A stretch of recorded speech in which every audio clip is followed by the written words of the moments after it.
Light, the light of early morning, the light of Holland.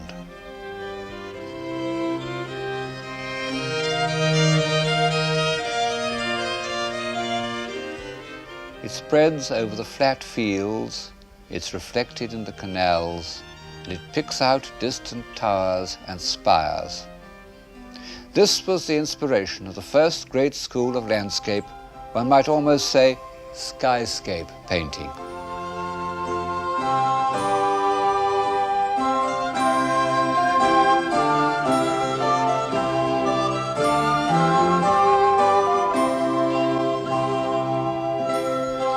This is a painting done in the middle of the 17th century of the square in Haarlem.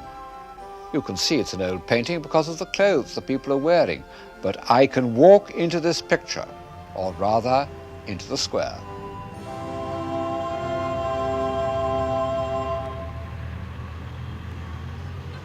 Looks very much the same, doesn't it? Before the 17th century, the idea that one could walk into a picture in this way would have been almost unthinkable. Seems quite natural to us, and no doubt seemed natural when it was painted. But like so many things we take for granted, it goes back to a revolutionary change in thought. The revolution in which divine authority was replaced by experience, experiment, and observation. I'm in Holland not only because Dutch painting is a visible expression of this change of mind, but because Holland, economically and intellectually, was the first country to profit from the change. When one begins to ask the question, does it work, or even does it pay, instead of asking, is it God's will, one gets a new set of answers. And one of the first of them is this, that to try and suppress opinions which one doesn't share is much less profitable than to tolerate them. This conclusion should have been reached during the Reformation. It's permeated the writings of Erasmus, who of course was a Dutchman. Alas, a belief in divine authority of our own opinions afflicted the Protestants just as much as the Catholics. Even in Holland, they continued to burn and torture each other right up to the middle of the 17th century. And the Jews, who in Amsterdam were at last exempt from persecution by the Christians, the Jews began to persecute each other too. Still, when all this is said, the spirit of Holland in the early 17th century was remarkably tolerant. And one proof is that nearly all the great books which revolutionized thought were first printed in Holland. What sort of a society was it that allowed these intellectual time bombs to be set off in its midst? Inside this charming old almshouse at Haarlem, which is now a picture gallery, there's plenty of evidence.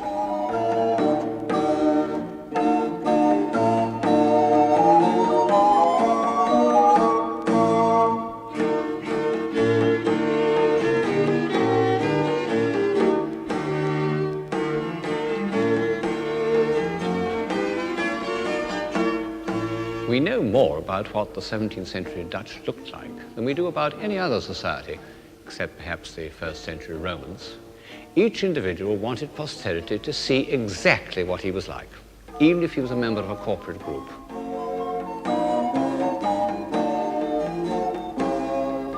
And the man who tells us all this most vividly, the man who painted these pictures, was the Haarlem painter Frans Hals. He is the supreme extrovert. I used to find his works, all except the last, revoltingly cheerful and odiously skillful. Now I love their unthinking conviviality, and I value skill more highly than I did. But I'll admit that his sitters don't look like representatives of a new philosophy. But out of these all too numerous group portraits of early 17th century Holland, something does emerge which has a bearing on civilization. These are individuals who are prepared to join in a corporate effort for the public good.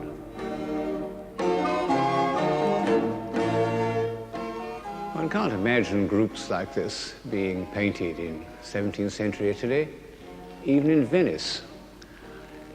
They're the first visual evidence of bourgeois democracy. Dreadful words, so debased by propaganda that I hesitate to use them. And yet, in the context of civilization, they really have a meaning. They mean that a group of individuals can come together and take corporate responsibility, that they can afford to do so because they have some leisure, and that they have some leisure because they have money in the bank. This is the society which you see in the portrait groups. They might be meetings of local government committees or hospital governors today. They represent the practical, social application of the philosophy that things must be made to work.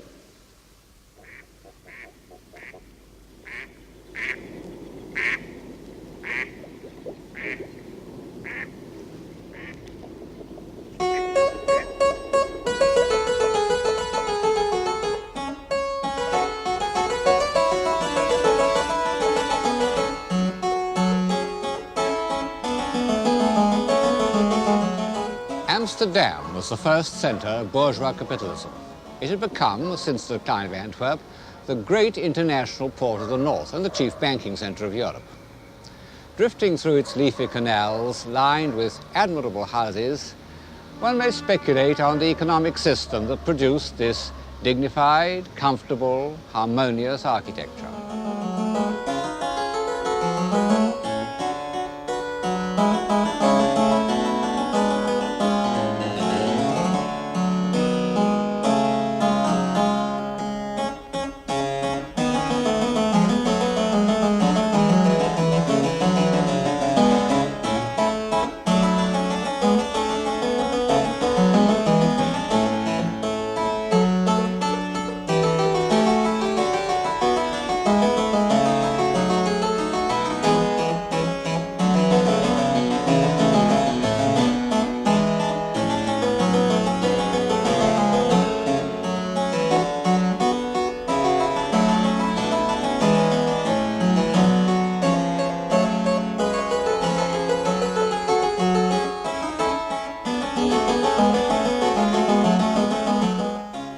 I don't say much about economics in this program, chiefly because I don't understand them, and perhaps for that reason believe that their importance has been overrated by post-Marxist historians.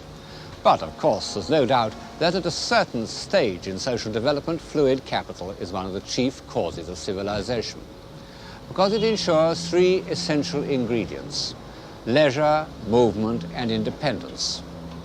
It also allows that slight superfluity of wealth that could be spent on nobler proportions, a better door frame, or even a more extraordinary tulip. Please allow me 2 minutes digression on the subject of tulips, because it really is rather touching that the first classic example of boom and slump in capitalist economy should have been not sugar, nor railways, nor oil, but tulips. It shows how the 17th century Dutch combined their two chief enthusiasms, scientific investigation and visual delight. The first tulip had been imported from Turkey in the 16th century, but it was a professor of botany at Leiden, the first botanic garden of the north, who discovered its attribute of unpredictable variation, which made it such an exciting gamble. By 1634, the Dutch were so bitten by the new craze that for a single bulb of one tulip, the Viceroy, one collector exchanged 1,000 pounds of cheese, 4 oxen, 8 pigs, 12 sheep, a bed, and a suit of clothes. When the bottom fell out of the tulip market in 1637, the Dutch economy was shaken.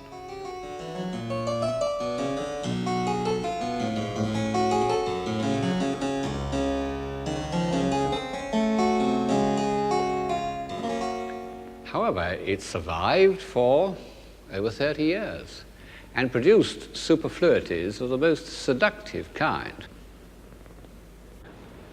What about this little clavichord? Isn't it enchanting? Better to look at than to listen to, I'm afraid. And large spacious rooms, black and white marble pavements, carved furniture, an agreeable way of life. Along the walls is gold-stamped leather, the most sumptuous wall covering I know. Unfortunately, this kind of visual self-indulgence very soon leads to ostentation, And this, in bourgeois democracy, means vulgarity. One can see this happening in Holland in the work of a single painter, Peter de Hooch. In 1660, he was painting these beautiful pictures of clean, simple interiors. 10 years later, they were very elaborate, hung with gold Spanish leather. The people are richer, and the pictures are less beautiful. Bourgeois capitalism led to a defensive smugness and sentimentality. No wonder that early Victorian painters imitated pictures of this kind. Every picture tells a story. It was a Dutch invention. This one is called A Visit to the Nursery.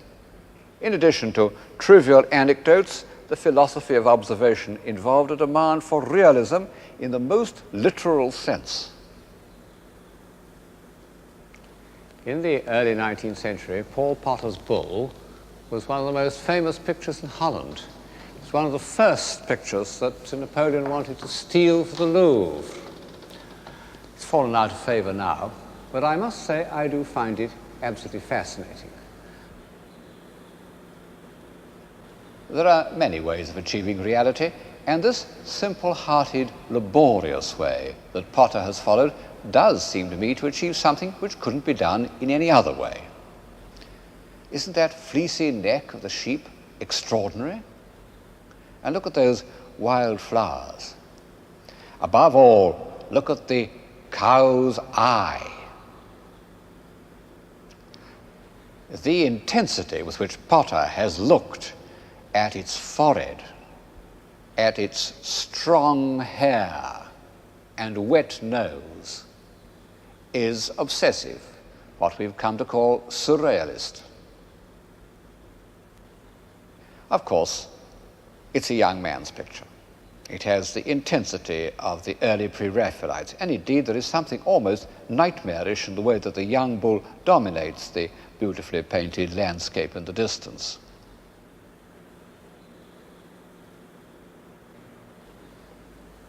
However, one must admit that bourgeois sentiment and realism can produce the most deplorable kind of art. And the determinist historian, reviewing the social conditions of 17th century Holland, would say that this was the kind of painting the Dutch were bound to get. But they also got Rembrandt.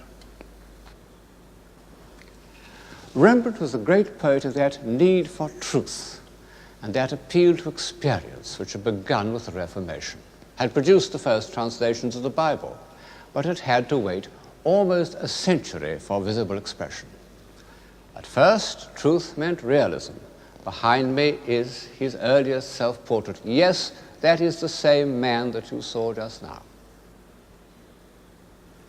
In this vein, he painted the picture, which is his most obvious link with the intellectual life of Holland and his first great success in Amsterdam, the anatomy lesson. It represents a demonstration given by the leading professor of anatomy named Tulp. The men surrounding him are not, of course, students or even doctors, but members of the Surgeons' Guild, sort of board of trustees.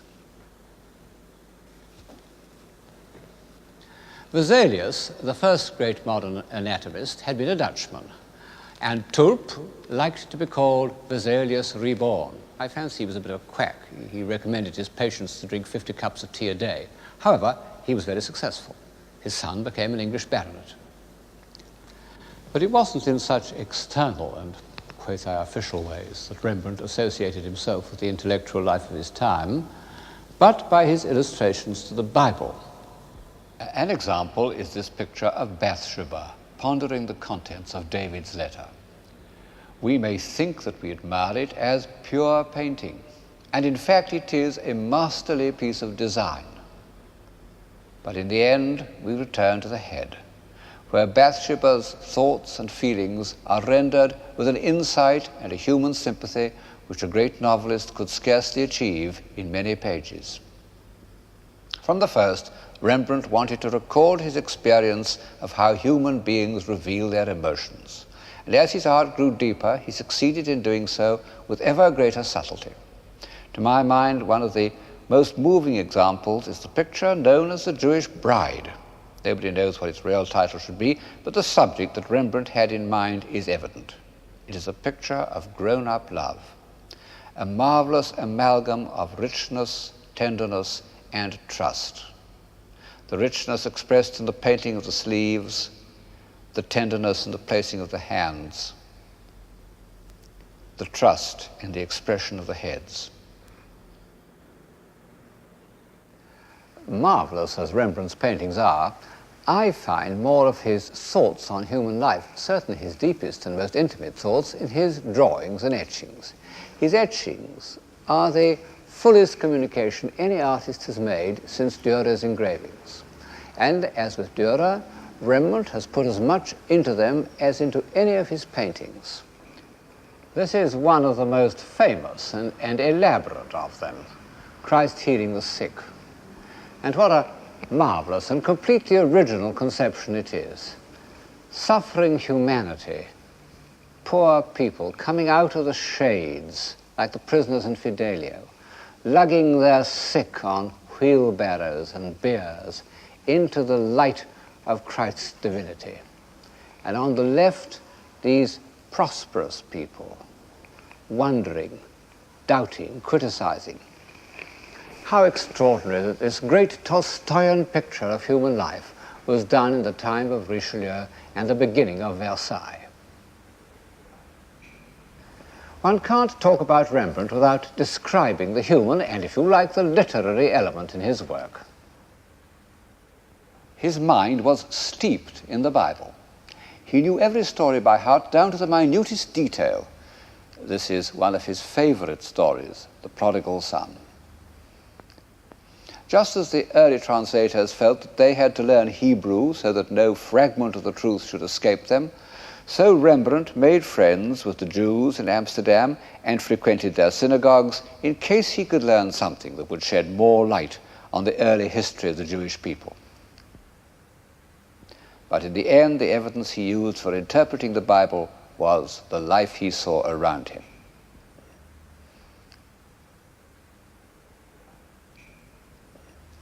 In his drawings and etchings, one often doesn't know if he is recording an observation or illustrating the scriptures. So much had the two experiences grown together in his mind. Did Rembrandt wish to illustrate St. Peter at prayer before the raising of Tabitha, or had he seen a pious old neighbor whose attitude of devotion touched his heart and reminded him of the Acts of the Apostles? Sometimes his interpretation of human life in Christian terms leads him to depict subjects that hardly exist in the Bible, but that he felt convinced must have existed. An example is his etching of Christ preaching the forgiveness of sins. It's a classical composition. In fact, it's based upon two famous Raphaels, which Rembrandt had completely assimilated. But how different is this small congregation from Raphael's ideal human specimens? They are, as you see, a very mixed lot. Some thoughtful, some half-hearted, some concerned only with keeping warm or keeping awake.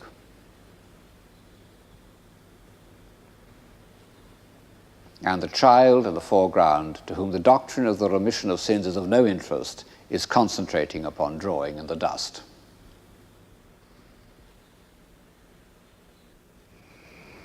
Rembrandt reinterpreted the Bible in the light of human experience, but it's an emotional response based on a belief in revealed truth.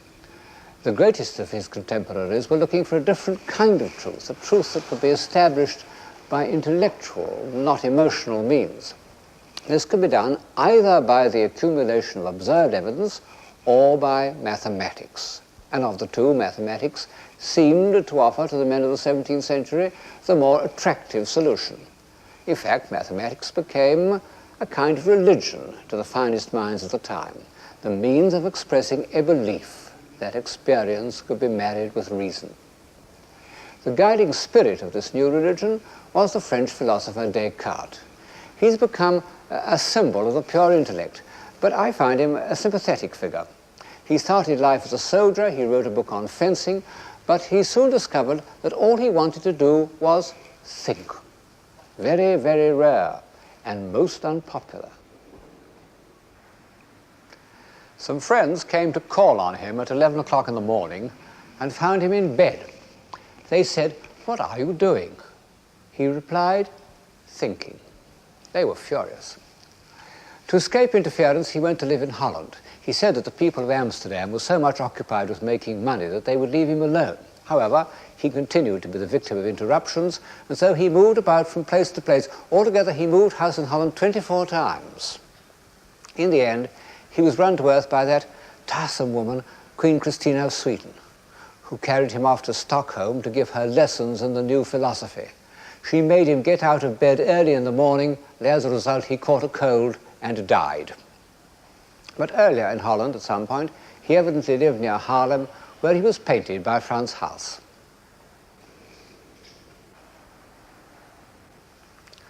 He examined everything rather as Leonardo da Vinci had done: the fetus, the refraction of light, whirlpools, all the Leonardo subjects. These are the original illustrations of Descartes' ideas. He thought that all matter consisted of whirlpools, with an outer ring of large curving vortices and an inner core of small globules sucked into the center. And whatever he meant by this, and perhaps he was only thinking of Plato, it's odd that he should have described exactly Leonardo's drawings of whirlpools, which I suppose he had never seen. But in contrast to Leonardo's restless, insatiate curiosity, Descartes had, almost to excess, the French tidy-mindedness. And all his observations were made to contribute to a philosophic scheme. It was based on absolute skepticism, the inheritance of Montaigne's summing up, que sais-je, what do I know? Only Descartes arrived at an answer: I know that I think. And he turned it the other way round: I think, therefore I am. His fundamental point is that he could doubt everything, but not that he was doubting. Descartes wanted to cut away all preconceptions and get down to bedrock of experience, unaffected by custom and convention. Well, one needn't look far in Dutch art to illustrate this state of mind. There has never been a painter who has stuck so rigorously to what his optic nerve reported as Vermeer of Delft. His work is without a single prejudice arising from knowledge or the convenience of a style. It's really quite a shock to see a picture which has so little stylistic artifice as his view of Delft. It looks like a colored photograph. And yet we know that it's a work of extreme intellectual distinction. It not only shows the light of Holland, but what Descartes called the natural light of the mind. In fact, Vermeer comes close to Descartes at many points. First of all, in his detached, evasive character. Vermeer didn't change house every 3 months. On the contrary, he loved his house in the square at Delft and painted it continually. His quiet interiors are all rooms in his house, but he was equally suspicious of callers. He told one eminent collector who had made a special journey to visit him that he had no pictures to show him, which was just untrue, because when he died his house was full of unsold pictures of all periods.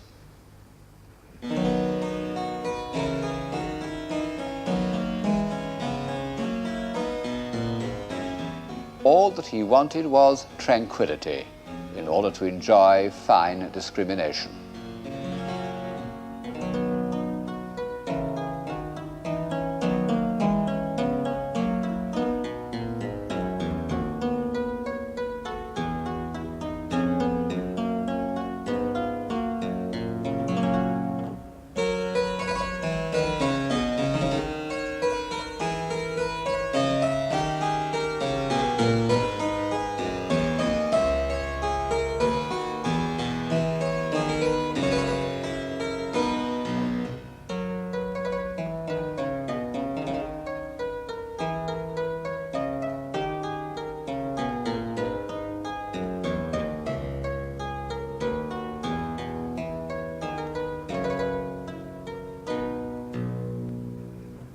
Study to be quiet, 10 years before this picture was painted, Isaac Walton had inscribed these words on the title page of The Complete Angler.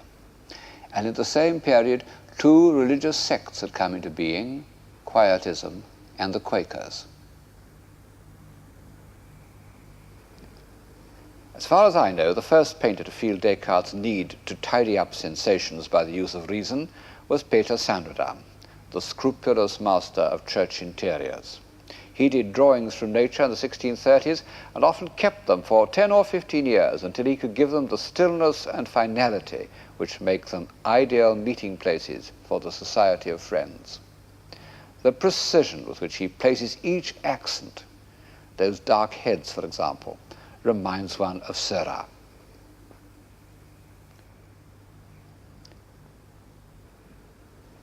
In a picture like this, the balance is tilted towards reason rather than experience.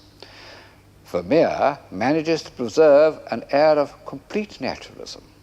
Yet, what a masterpiece of abstract design he creates out of frames and windows and musical instruments. One is reminded of the most severely intellectual of modern painters, his compatriot, Mondrian. Are Vermeer's intervals and proportions the result of calculation, or did he discover them intuitively? No good asking such questions. Vermeer had a genius for evasion. But as soon as one mentions Mondrian, one remembers that one of Vermeer's characteristics separates him entirely from abstract modern painting: his passion for light. It's in this, more than anything else, that he links up with the other great men of his time. All the chief exponents of civilization, from Dante to Goethe, have been obsessed by light. One could take it as the supreme symbol of civilization. But in the 17th century, light passed through a crucial stage. The perfection of the lens was giving it new range and power. Vermeer himself recorded the increased importance of scientific investigation in pictures like this. He used the utmost ingenuity to make us feel the movement of light. He loved to show it passing over a white wall and then, as if to make its progress more comprehensible, passing over a slightly crinkled map. At least 4 of these maps appear in his pictures, and apart from their pleasantly light-transmitting surfaces, they remind us that the Dutch were the great cartographers of the age. Thus, the mercantile sources of Vermeer's independence penetrate into the background of this quiet room. In his determination to record exactly what he saw, Vermeer didn't at all despise those mechanical devices of which his century was so proud.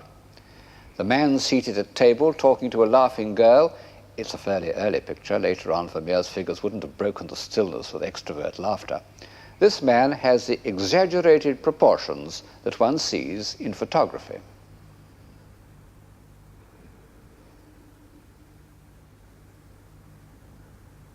I fancy that Vermeer looked through a lens into a box with a piece of ground glass squared up and painted exactly what he saw. He must have begun this scientific practice quite early. One finds it in this picture of a woman pouring milk, painted before he had perfected his peculiar stillness. The light's rendered by those little beads that one doesn't see with the naked eye, but which appear on the finder of an old-fashioned camera.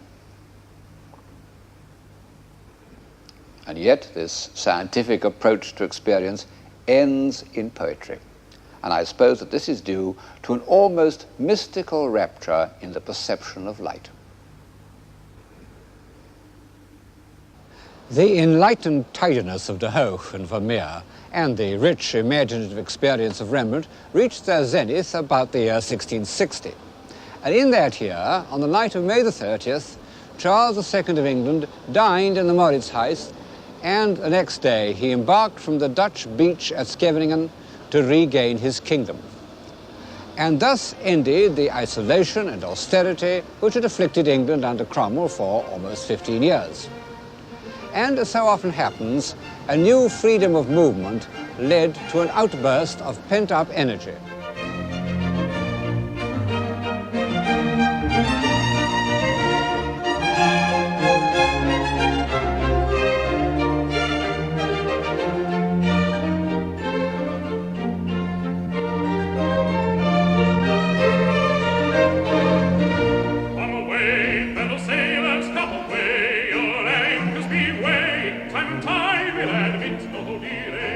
Take a boozy short leave of your nymphs on the shore, and silence their mourning with vows of returning, but never intending to visit them more.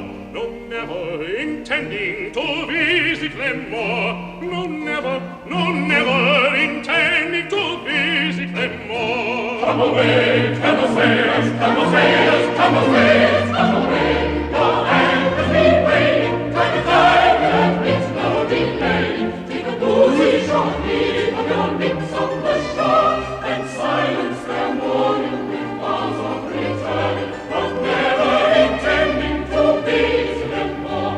No, never intending to visit them more. No, never intending to visit them more.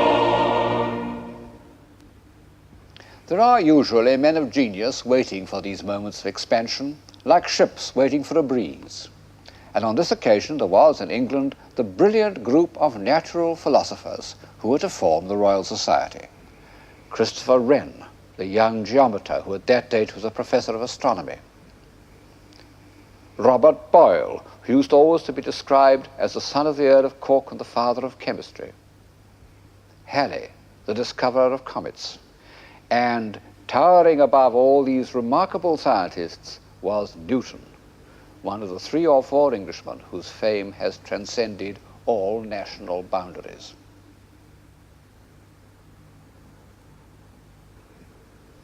I can't pretend that I've read the Principia. If I did, I wouldn't understand it, any more than Samuel Pepys did when, as president of the Royal Society, it was handed to him for his approval. One must just take on trust that it gave a mathematical account of the structure of the universe, which for 300 years seemed irrefutable. It was both the climax of the age of observation and the sacred book of the next century. Pope, who probably not has read as much of the Principia as I have, summed up the feelings of his contemporaries. Nature and nature's laws lay hid in night. God said, let Newton be, and all was light. Parallel with the study of light was the study of the stars. This is the octagon room of the original Royal Observatory at Greenwich, founded, as Charles II's warrant puts it, in order to the finding out of the longitude of places and for perfecting navigation and astronomy. And it draws together the threads of this program: light, lenses, observation, navigation, and mathematics. One can walk into that print almost exactly as one could walk into the square in Harlem. And in this bright, harmonious room, one seems to breathe the atmosphere of humanized science. That was Flamsteed's telescope, or very like it. This is similar to the quadrant with which he tried to establish the correct time. It was the great age of scientific instruments. Huygens' pendulum clock, Leeuwenhoek's microscope, Flamsteed himself, who made a giant sextant. They don't look very scientific to us. Indeed, the telescopes really look like something out of a ballet. One can't see through them at all, at least I can't. But nevertheless, the telescope, invented in Holland, although perfected by Galileo, seemed to bring the heavenly bodies within reach of understanding. This is the view of the moon, which Newton would have seen. And the microscope allowed a Dutch scientist named Leeuwenhoek to discover new worlds in a drop of water. This ferocious monster is a water flea. What beautiful pieces of design and craftsmanship astrolabes are, and continued to be for 400 years. And this armillary sphere is really what we think of as a work of art, a mobile. By twiddling it around, one can produce a kind of visual counterpoint.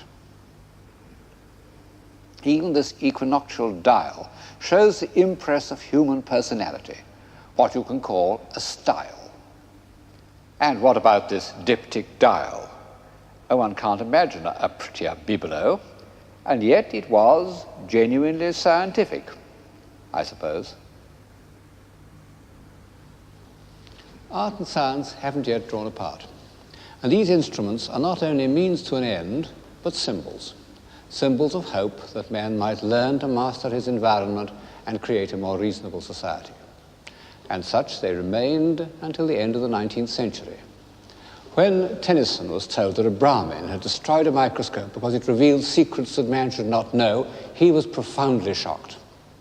Only in the last 60 years or so have we begun to feel that the descendants of these beautiful shining objects may destroy us. This room full of light, this shining enclosure of space, was designed by Sir Christopher Wren. It was built on the spur of a hill overlooking the old Palace of Greenwich, and this too was rebuilt by Wren, transformed from a palace into a naval hospital.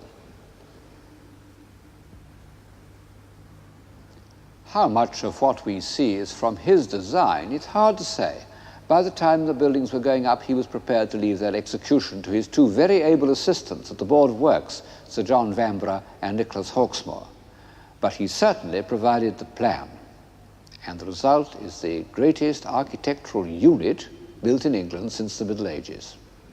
It's sober without being dull, massive without being oppressive. What is civilization? A state of mind where it's thought desirable for a naval hospital to look like this and for inmates to dine in a splendidly decorated hall. In fact, one of the finest rooms in England, with a magnificent painted ceiling in the Baroque manner.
By the time this building was completed, Wren had long been the most famous architect in England.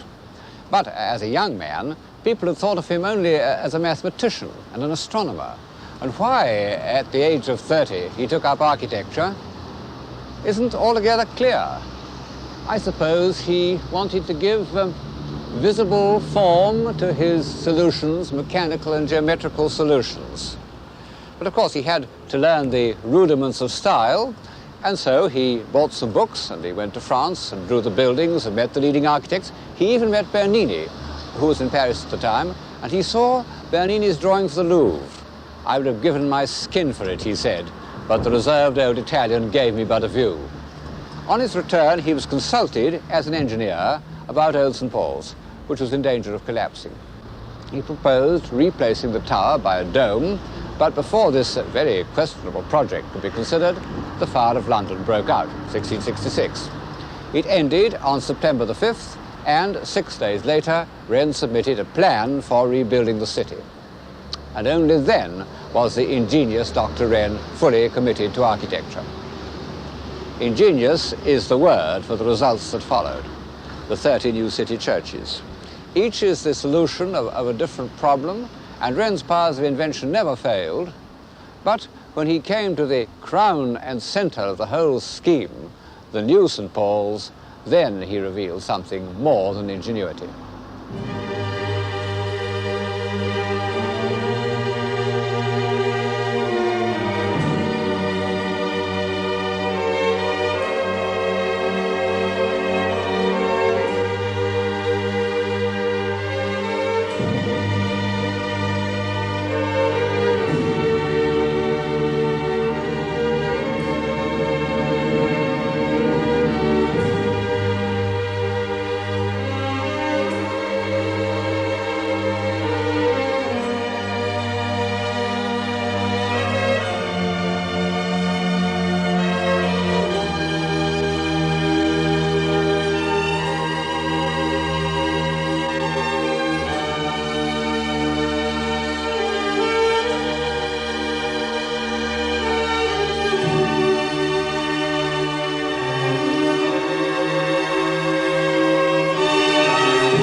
Wren's buildings show us that mathematics, measurement, observation, all that goes to make up the philosophy of science, wasn't hostile to architecture nor to music, because this was the age of one of the greatest English composers, William Purcell, whose noble strains have accompanied our inspection of Wren's buildings.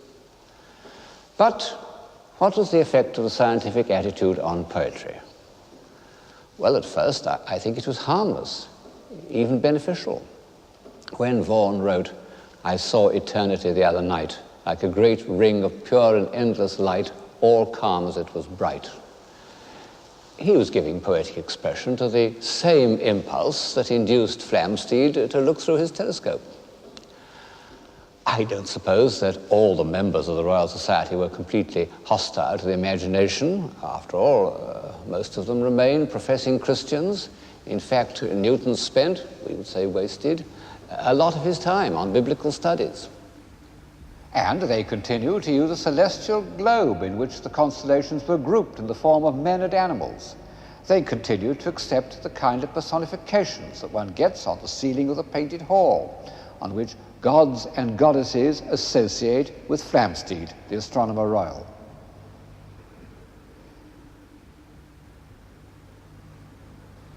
But all the same, they recognized that all these were fancies, that reality lay elsewhere in the realm of measurement and observation. A rather ridiculous character called Spratt, who wrote a history of the Royal Society, published the same year as Milton's Paradise Lost, said, "Poetry is the parent of superstition." And so began that division between scientific truth and the imagination, which was to kill poetic drama and give a slight feeling of artificiality to all poetry during the next 100 years. However, there was a compensation, the emergence of a clear, workable prose. It was a tool of the new philosophy, almost as much as Stevens's decimal system was a tool of the new mathematics. And this was particularly true of France. For about 300 years, French prose was the form in which the European intelligence shaped and communicated its thoughts about history, diplomacy, definition, criticism, human relationships, everything really, except metaphysics. It's arguable that the non-existence of a clear, concrete German prose has been one of the chief disasters of European civilization. There's no doubt that in its first glorious century, the appeal to experience achieved a triumph for the Western mind. Between Descartes and Newton, Western man created those instruments of thought that set him apart from the other peoples of the world. And if you look at the average 19th century historian, man like Buckle, you'll find that to him, European civilization seems almost to begin with this achievement. The strange thing is that none of these writers, except perhaps Ruskin, seem to notice that the triumph of rational philosophy had resulted in a new form of barbarism. If I look beyond the order of Wren's Naval Hospital, I see stretching as far as the eye can reach the squalid disorder of industrial society. It's grown up as a result of the same conditions that allowed the Dutch to build their beautiful towns and support their painters and print the works of philosophers. Fluid capital, a free economy, a flow of exports and imports, and its lack of interference, a belief in cause and effect. Well, every civilization seems to have its nemesis, not only because the first bright impulses become tarnished by greed and laziness, but because of unpredictables. And in this case, the unpredictable was the growth of population. The greedy became greedier, the ignorant lost touch with traditional skills, and the light of experience narrowed its beam so that a grand design like Greenwich became simply a waste of money.